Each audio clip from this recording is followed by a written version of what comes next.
Bharatiya Janata party की सरकार जब से आई है तब से ये लग रहा है कि भाई हमारा डेटा जो है ये सरकार क्यों चाहती है, बार बार कभी इस प्रकार से कभी उस प्रकार से डेटा मांगती रहती है। और आज वही हुआ।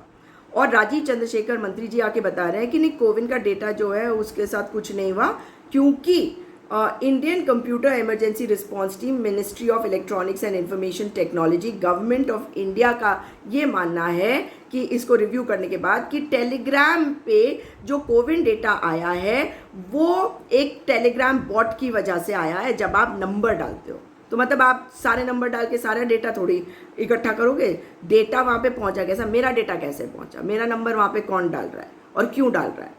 अब उसमें कहा कि एक थ्रेट एक्टर डेटाबेस से ये हुआ है जो पहले किसी ने चोरी किया, यानी कि किसी ने चोरी किया, ये भी ये मान लेते हैं। अब ये कह रहे हैं कि ये ऐसा नहीं लग रहा कि कोविन ऐप से या कोविन डेटाबेस से डायरेक्टली लिया गया डेटा है। और इनका ये भी कहना है कि डेटा स्टोरेज एक्सेस और सिक्योरिटी स्टैंडर्ड्स के लिए गवर्नमेंट के हर डिपार्टमेंट में नेशनल डेटा गवर्नेंस पॉलिसी बनाई गई है, जिसके तहत डेटा को प्रोटेक्ट करा जाएगा। अब ये तो अपने बचाव में कह रहे हैं, मगर सच्चाई ये है कि जो पहले डेटा चोरी करा गया तो इसका मतलब ये इस बात को मान रहे हैं कि जो डेटा इनके पास था कोविन ऐप में वो चोरी हो गया।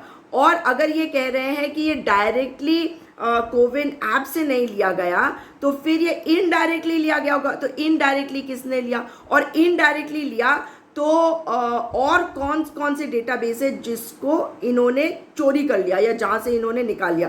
तो सरकार को तो बताना पड़ेगा ना, हमारा डेटा चोरी हो ही गया ना। 2014 से लग रहा था कि भैया डेटा जो है वो चोरी होके कहीं बेच ना दे, कहीं ये अमरीकियों को ना बेच दे और चीनियों को ना बेच दे। अब तो ये सच्चाई हो गई। तो सरकार बताए कि डेटा चोरी कैसे हुआ। ये जिम्मेदारी है सरकार की कि ये बताए, क्योंकि जवाबदेही है सरकार की। हमारी पर्सनल इंफॉर्मेशन कैसे ब्रीच हुई और कैसे लीक हुई, कैसे चोरी हुई, ये बताए राजीव चंद्रशेखर और भारतीय जनता पार्टी की प्रचंड बहुमत की, प्रचंड अहंकारी केंद्र की मोदी सरकार।